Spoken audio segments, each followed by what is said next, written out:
Future Warrior, The Mars Campaign. Chapter 18. The first few days of Dracula were spent getting re-equipped, reorganized, and back into the routine of base life. And of course, training and more training.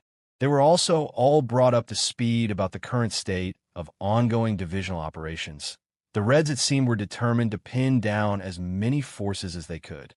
Bases, towns, and settlements all over Mars, and particularly in Elysium, had been coming under intermittent attack ever since major operations had switched focus to the Hellas Theater. These attacks came in the form of ambushes, hit-and-run raids, sniper fire, and as happened at FOB Dracula, long-range mortar fire, the Reds using L-96 91mm mortars. The L-96 mortar was standard UEDF issue, and it used a rocket-assisted projectile to engage ground targets out to distances of up to 20 kilometers.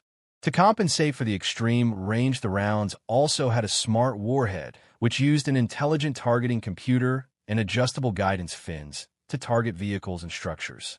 The warhead's computer was pre-programmed like that found on a cruise missile and sought out targets by order of priority.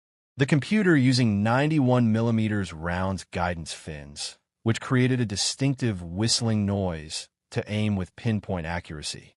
With frontline divisions concentrated for the liquidation of Hellas, divisions that had been engaged and were rebuilding, like the Terra Nova, had been posted to the rear areas to rest, refit, and keep in the fight by hunting down and destroying the Red Legion insurgents.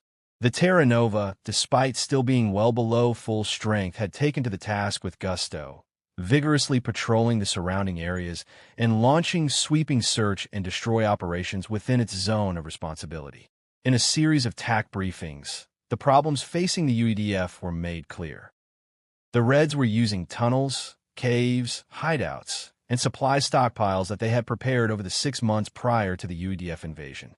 This meant that they were well-concealed, well-equipped, and when operating in small, highly mobile groups, very hard for the UEDF forces to counter. Stalker walked out onto the Close Combat Target, CCT, range and began sweeping through the mock-up building, looking for targets. Suddenly, the image of an armed gunman popped up in a doorway. Stalker squeezed off a burst and cut the target in two. Two more popped up on the left and suffered the same fate. Stalker's comm net suddenly came to life. It was the range officer. Weapons jam. Stalker dropped his rifle and smoothly drew his pistol just in time to take down 2 more targets as they moved across a doorway. Range clear. Make safe. Stalker holstered his pistol and picked up his rifle and moved through the exit door to the rear to let the next person run the course. At a bench to the rear, he stripped and cleaned his weapons as he had hundreds of times before, then spoke to the range gunsmith. The man's knowledge of weaponry was formidable, and after a few minor adjustments on trigger settings and another test, Stalker felt comfortable enough to take his new gear into battle. Stalker knew that the opportunity would not be long in coming. So far, none of the patrols he had been on had come under fire, but several others have been in lengthy fire fights, and there have been losses, although in nearly every case the enemy forces involved have been tracked down and eliminated. Stalker had just arrived back at his billet from the range when he got a call from the base communications center. He had a high-priority, encrypted call waiting for him, and to the ire of the on-duty communications officer, the source and identity of the caller were restricted. Stalker had grinned at that. Less than a day had passed since he had made subtle inquiries into how and where Pierce was, and it seemed he had got a reaction. Those Pathfinders are secretive types, Stalker thought, as he headed for the communications center. Stalker strode in and sat at the console, plugging the console secure net cable into his suit so the signal would come through his internal comm system. "Hey, Pierce, you there?" To his surprise, Stalker heard an electronic female voice. Processing, voice identification confirmed, transferring. There was a rapid series of clicks followed by a tone. Then Pierce's image flashed up on Stalker's HUD. The first thing Stalker noticed was that he looked considerably better than the last time he had seen him, although he was clearly still in a medical facility, being propped up in a bed. "Can you hear me now, Pierce?" "Yeah, 5x5, Pierce replied. "I see you have found yourself a comfy position. How is the health plan for Pathfinders? Do you get benefits?" A smile broke out on Pierce's face, something Stalker thought he would never see the first time he met the man. Yeah, it's surprisingly good, actually. I get my own room, peace, quiet, good food. It's almost better than home. Stalker saw a shadow pass across his face and remembered what Pierce had said about losing his wife and quickly changed the subject. So, Pierce, what did the quack say? You looked pretty bad the last time I saw you. Didn't think you were going to make it. Yeah, I pulled up okay, although there is now more metal than bone in the lower half of my body. Then I've been told I won't be doing any tactical ops anymore. Stalker knew what being in the fight meant to a combat soldier and was genuinely aggrieved to hear the news. Damn, I'm sorry, Pierce. Don't be, I'm alive. That's a lot more than can be said of many. Stalker nodded in agreement before moving on to a question he had been sitting on ever since the Hellas operation. Pierce, what you told me back at Hellas, did we do it? Did we stop the signal in time? Stalker heard another voice in the background say something that he didn't catch. Pierce waved the comment way. It's all right, he's solid. Pierce turned back to Stalker, a frown crossing his face. I don't know. The signal transmitted for several minutes. We tried to jam the signal, but we don't know if we succeeded. Stalker could see a troubled expression on Pierce's face, one he couldn't quite read. There are complications, Peace continued cryptically. We just don't know. There are too many variables to be sure. Stalker spent another half an hour chatting to Pierce, all the time having the sneaking suspicion that every word was being recorded and analyzed. Stalker walked out into the Martian sunshine. The base was bustling. Everywhere men and material were in constant movement. Stalker stretched subconsciously, trying to shake the feeling that change was coming, that wheels were in motion and nothing and no one could stop them. Over a week had passed when Stalker was called to a meeting with orders to arrive in full dress uniform. This caused considerable consternation, as Stalker had deployed to Mars without his dress uniform, the bulk of his kit still being on the second Terra Nova's HSDS in orbit. Fortunately, another of the men Stalker had started jogging with had his, which despite being a size too big was better than nothing. Stalker arrived outside the Terra Nova HQ and was instantly even more suspicious. Gathered outside the building was a collection of other Terra Nova soldiers, all in dress uniform. Stalker took a moment to recognize Link and Dee. Both were dressed in immaculate dress uniforms. How the hell did you two get those? Stalker asked in exasperation. Link just grinned.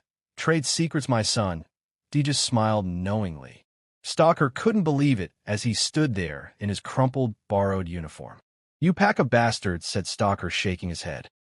Before Link or Dee could reply, the group of men were ushered into the HQ. They walked into a brightly lit briefing room and took a seat.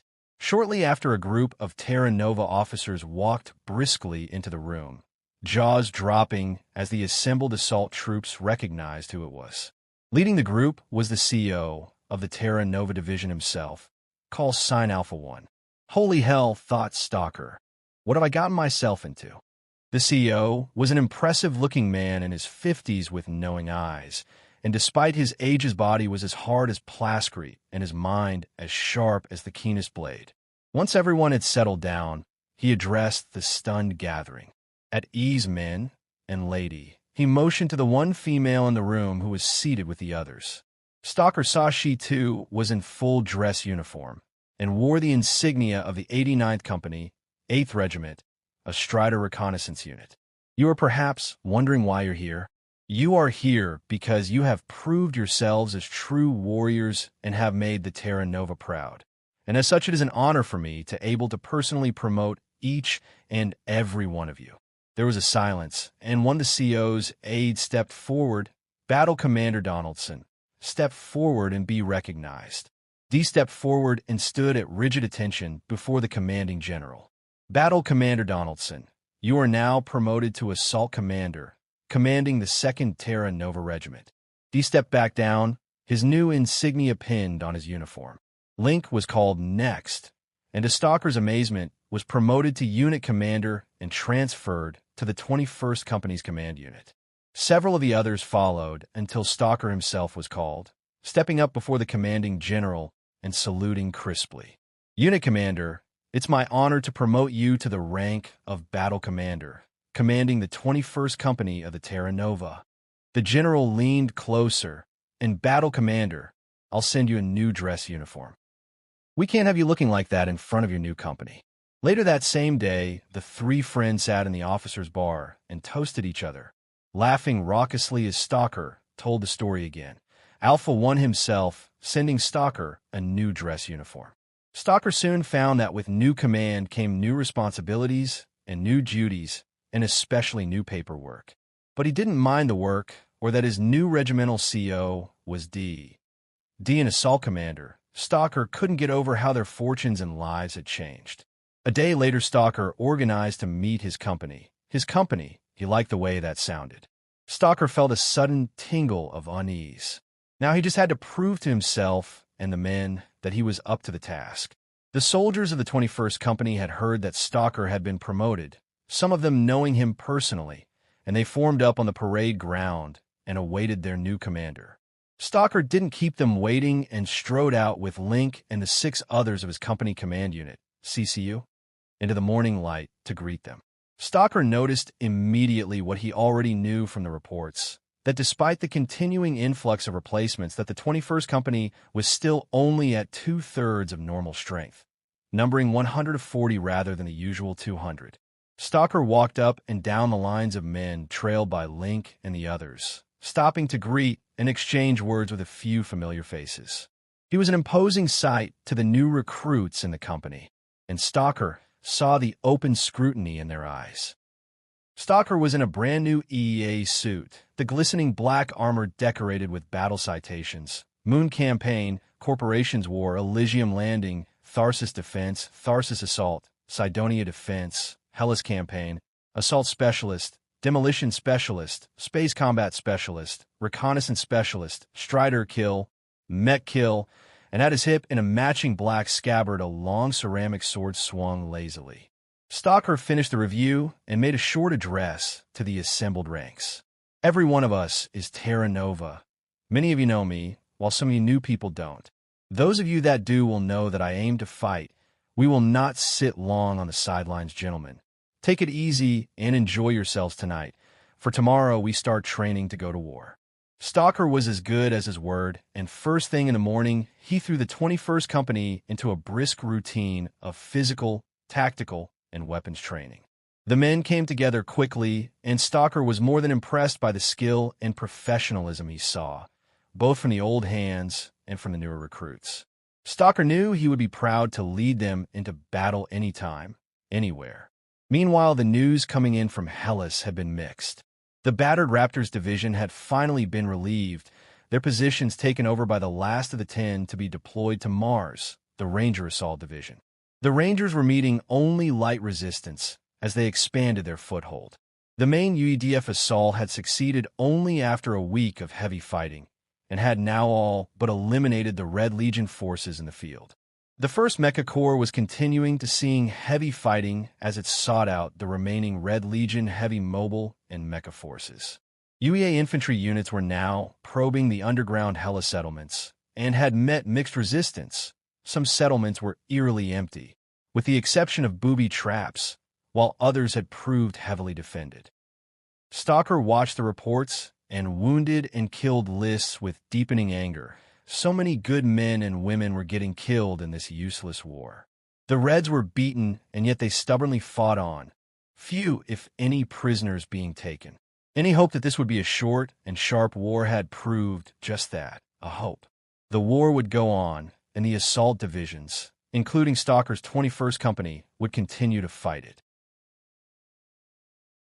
Deep in the Martian wilderness, something stirred beneath the surface of a sea of shifting red sand. Suddenly, 2 small antennas rose out of the sand, and their sensitive electronic ears began to sniff the airwaves. For a long time, it detected nothing, its antennas standing like sentinels over the dead landscape of endless dunes. Then there was a rapid burst of activity on the airwaves. It was faint, but the sneaker drone was superbly equipped for its task of gathering signals intelligence, SIGINT, and electronic intelligence, ELINT, and it hoovered up every last available electron. The detected transmissions were cleaned up and enhanced by the sneaker's onboard electronic suite, and then compressed for transmission. Once there had been no further new signals for a preset period, the sneaker scrambled up and encrypted the intercepted signal, before in a split-second burst it transmitted them to a signals drone in low orbit. The signals drone intercepted the transmission, coming from Sneaker 6, one of a flock of 12 sneakers that it was monitoring. The drone automatically bounced the signal to a UEDF command ship after first scrambling and encrypting it for a second time. The signal arrived a moment later at a UEDF command ship, the ship's communications computer running the signal through verification tests before transferring it to the ship's dedicated intelligence computers deep in the ship's Combat Information Center, or as it was commonly called, the CIC.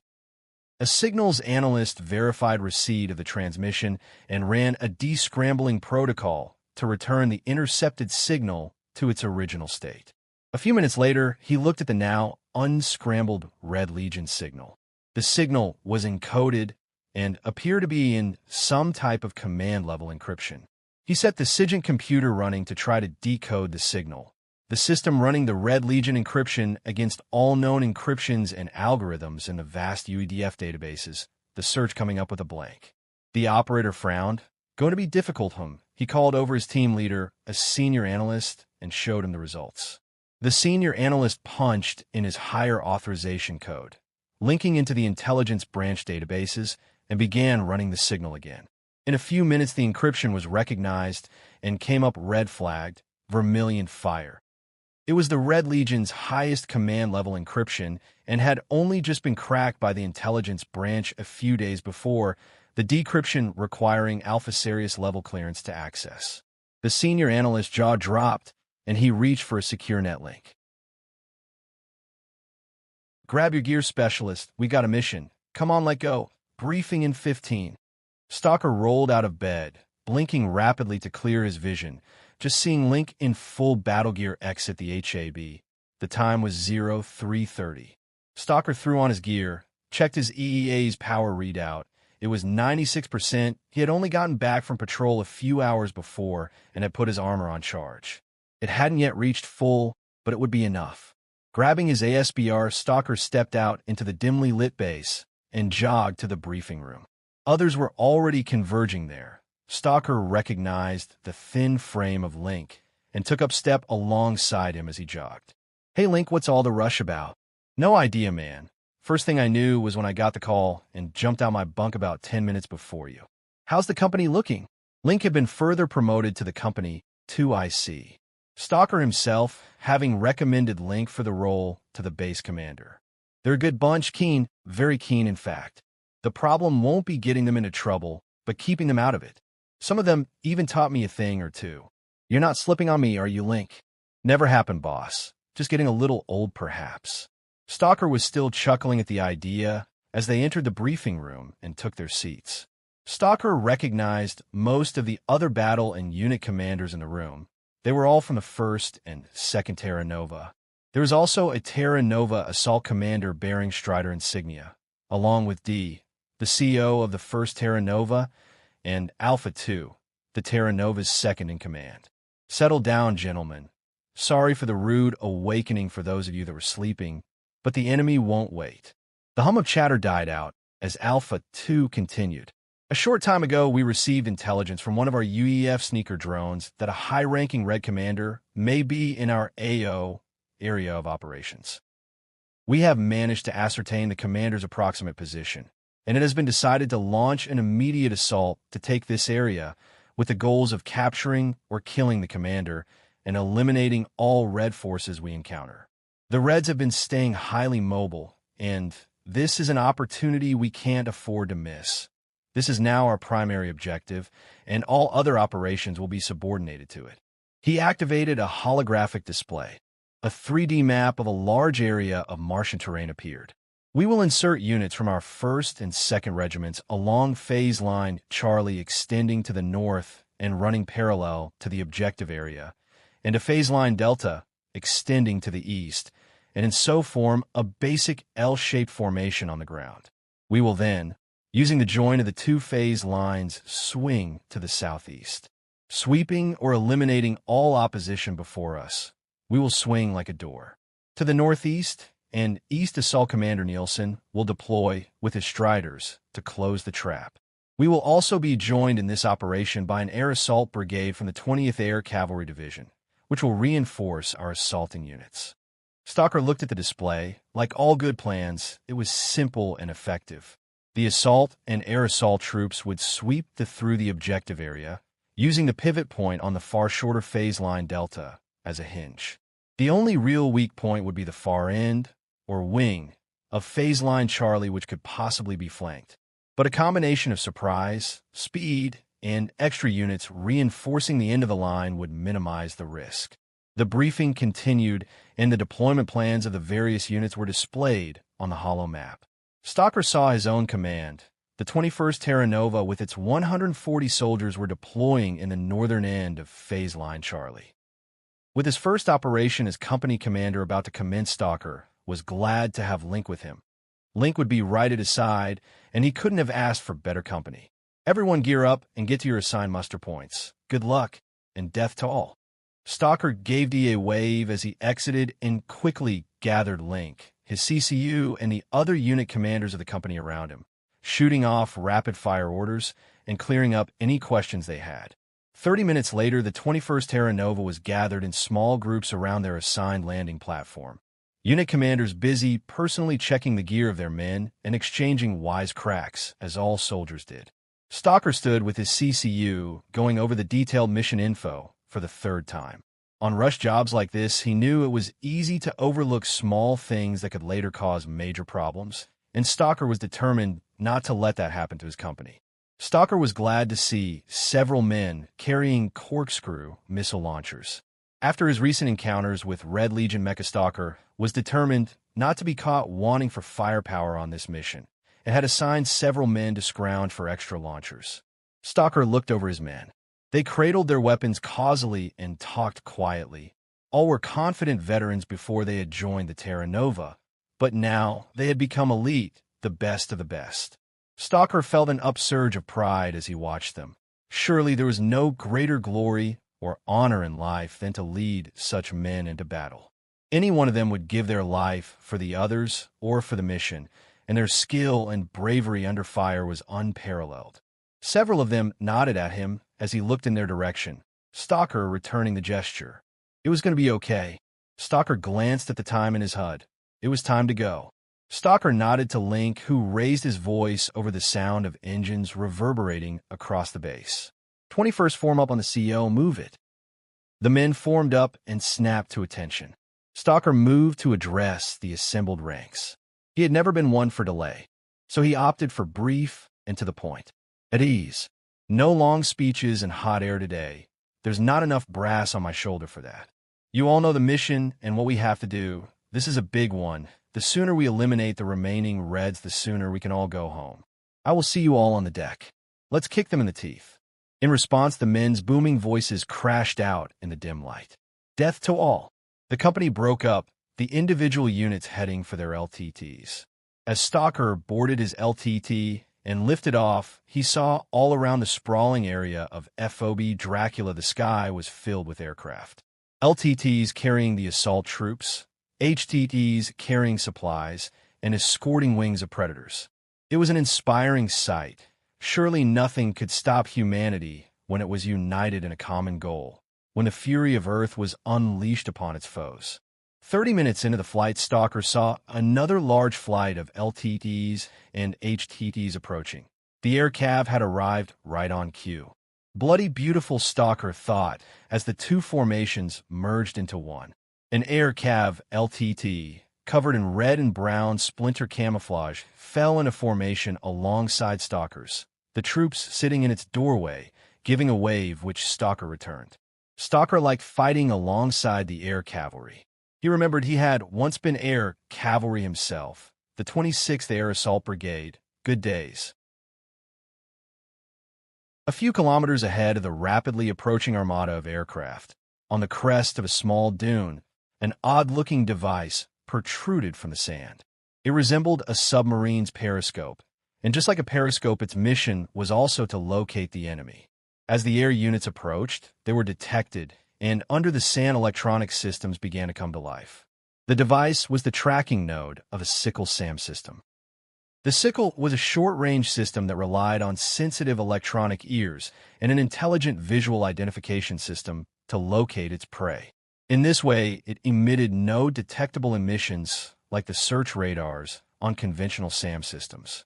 The system consisted of a 4-missile cell which was buried to hide it from detection. This, combined with its small but wickedly maneuverable missiles, made it a near-perfect ambush system. As the aircraft approached, the Sickle's sensitive electronic ears tracked them, and its visual system classified the multiple targets that were coming into its effective range, locking its 4 missiles onto the 4 closest high-value targets, for HTTs.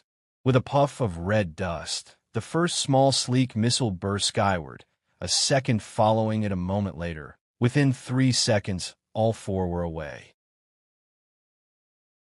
Stalker was thrown into the side of the LTT as it suddenly swerved, only saved from being thrown out of the LTT by his safety harness. A missile blazed past at incredible speed, the LTT's comm net bursting to life. Missiles in the air, 11 o'clock low, evasive maneuvers, deploy countermeasures. Stalker saw an explosion to the left as the LTT rolled. Snoopy 6-7 is hit. Going down. Notify SAR, search and rescue. Repeat, we have aircraft down. Stalker craned to look as the LTT continued to pitch and roll violently, his helmet visor darkening to protect his eyesight as the LTT launched a spread of decoy flares. Vultures push, vultures push. Stalker recognized the command for the escorting gunships to push ahead and secure the landing zones. And as he looked around, a Predator flashed underneath the LTT and disappeared from sight. Stalker managed to reconnect himself to the LTT's internal commnet, the cable having come out when the LTT jinked hard to avoid the incoming missiles. What the hell happened? Stalker asked the flustered pilot. Fucked if I know. Remote SAM system probably looked like a sickle to me, but I wasn't sticking around to check. What's the count? I saw 1 HTT get hit for certain. I think at least 2 more hits, but I don't know who brought it. Roger that.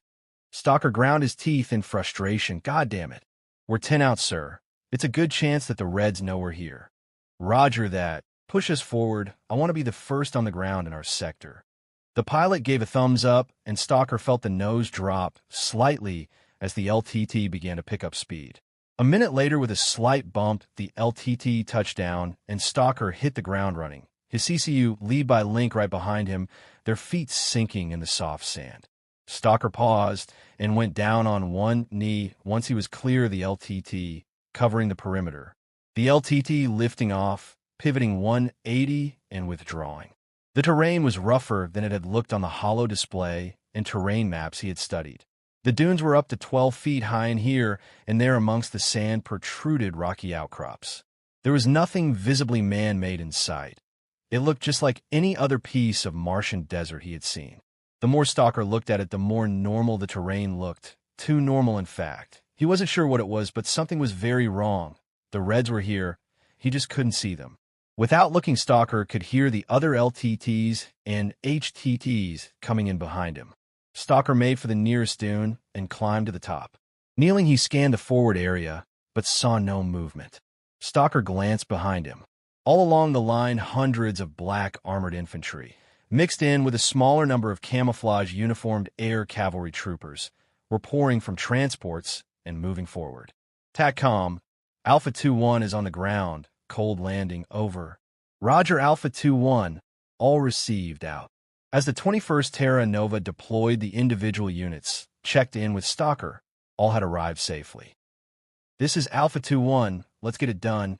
All units advance, they're out there, let's get them. Stalker could see all his units on his command spec HUD.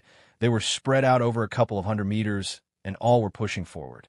As the units reached his dunes, Stalker rose up and joined them in the advance, moving forward at a steady trot in the soft sand. He was just crossing his 6th dune when the air was split by the sound of automatic weapons fire.